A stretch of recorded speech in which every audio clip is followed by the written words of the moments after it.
Now, once you have access to Screencast.com, what you can do is you can go to your share button, you can go to the drop-down menu, and then you can go to Screencast.com.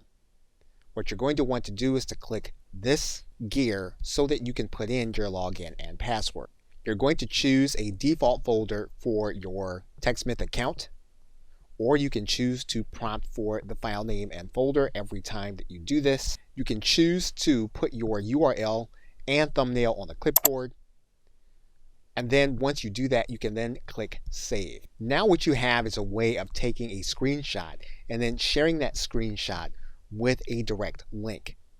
So what you're going to do is you're going to click this capture button, and you're then going to take your screenshot.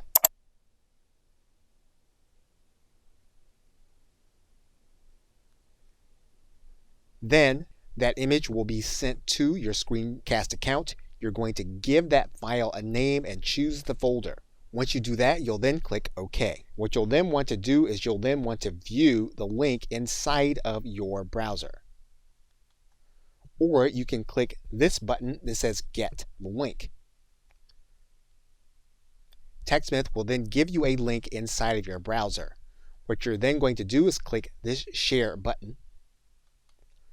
You'll then copy this link in order to give to those with whom you want to share, or you will embed the code into your website.